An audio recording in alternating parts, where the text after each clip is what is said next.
150 people are standing in line for a one-bedroom flat. Some have six-figure salaries, yet they're sleeping in their cars. Owning a home in Australia isn't a dream anymore. It's become a war.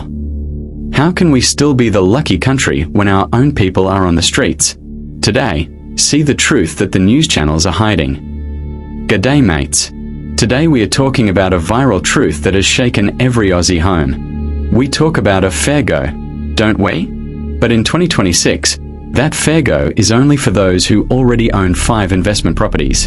From Sydney to Perth, people are being ruined by rental bidding and no-ground evictions. In this 28-minute deep dive, we'll look at 3 real stories that show how the system has well and truly broken. A nurse who's living in a hospital car park, a family that was kicked out of their home in 48 hours, and the landlord who gamed the system. Let's look at the real Australia.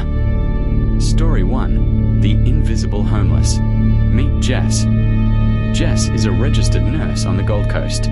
She saves lives every single day, but she doesn't have a roof over her head. Why? Because her rent was jacked up by $300 per week in one go.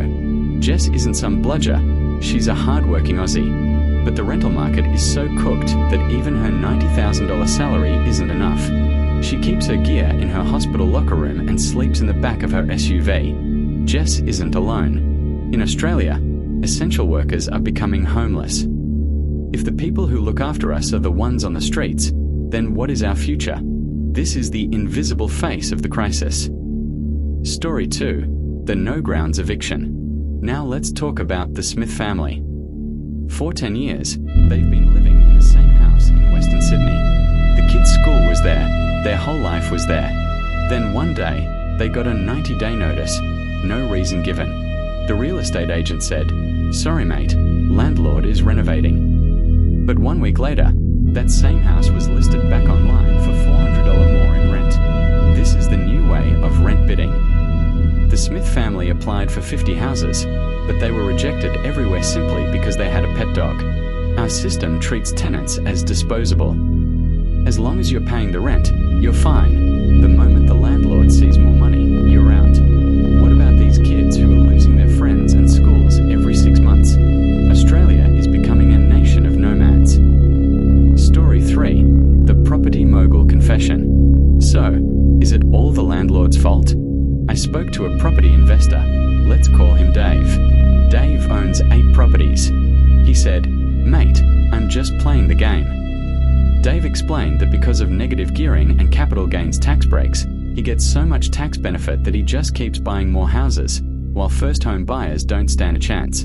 The system has shifted housing from a human right to a casino. Dave admits himself that this is unsustainable, but until the government changes the rules, he won't stop.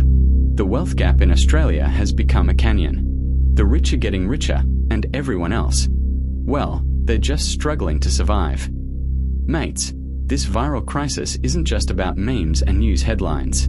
This is the life of our mates, our families. Australia was called the lucky country because everyone could get a home here. But now we are just living to pay rent. What do you reckon? Should the government bring in rent caps? Or do we just need to build more houses? Give us your thoughts in the comments below, mate.